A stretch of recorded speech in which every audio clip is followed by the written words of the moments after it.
ایران میں جب زیارت پہ جاتے ہیں، جس میں سے ایک جگہ ہے سواک جیل، جو انقلاب سے پہلے ایک پریزن تھا، اس کو میوزیم بنا دیا گیا ہے۔ اس میوزیم میں سٹوریز ہیں کہ کیا ہوا تھا، کس قسم سے ٹارچر کیے جاتے تھے۔ اس میں ایک پنجرہ ہے، اس پنجرے میں نہ آپ کھڑے ہو سکتے ہیں نہ بیٹھ سکتے ہیں، اکڑو آپ کو ایسے رکنا ہوتا ہے، نیچے پترا ہوتا ہے اور اس کے نیچے آگ لگا دیتے۔ یہ میں ایک ٹارچر بتا رہا ہوں، وہاں پہ 108 قسم کے ٹارچرز ہیں۔ اس میں سے ایک ٹارچر کی قسم یہ ہے کہ جب وہ باہر جالی پہ ہاتھ رکھتے تھے تو باہر 2 جلاد تار لیے کھڑے ہوتے تھے جس میں کرنٹ ہوتا تھا، اور جب وہ پکڑنا چاہتے تھے تو وہاں سے باہر سے کرنٹ لگاتے تھے۔ یہ ناخون کو گرم کر کے اسے کھینچ لیتے تھے۔ اس جیل میں آیت اللہ بہشتی اور آیت اللہ خامنہئی رہے، 8 مہینہ اس جیل میں آیت اللہ خامنہئی رہے۔ یہ ممبر کسی کے باپ کی ملکیت نہیں ہے، حسین ابن علی کی ملکیت۔ وہ جو ممبر پر آ کے رہبر کے خلاف بول رہا ہے، پہلے یہ سوال کرے کہ تم نے دین کے لیے کیا قربانی دی ہے؟ تم نے تو دین کو تجارت بنا دی ہے۔ اوپنلی کہتے ہو ممبر سے کہ میں یہاں بیٹھتا ہوں، کانٹریکٹ لکھتا ہوں۔ کس کے خلاف بول رہے ہو؟ آیت اللہ خامنہئی کے خلاف۔ شرم کرو۔ اس جیل میں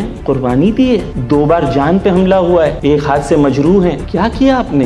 10 سال ضلع بدر رہے ہیں آیت اللہ خامنہئی، نائب امام ہیں۔ اجزان گرامی، کچھ ریڈ لائنز ہیں، اور وہ ریڈ لائن یہ ہے کہ امام اور نائب امام پر جب حملہ ہو تو خاموش نہیں رہنا ہے۔ تمام مومنین ہمارے بھائی محترم ہیں، لیکن ایسا نہ ہو کہ ہمارے سامنے دوبارہ مسلم پر حملہ ہو اور ہم کوفیوں کی طرح خاموش بیٹھے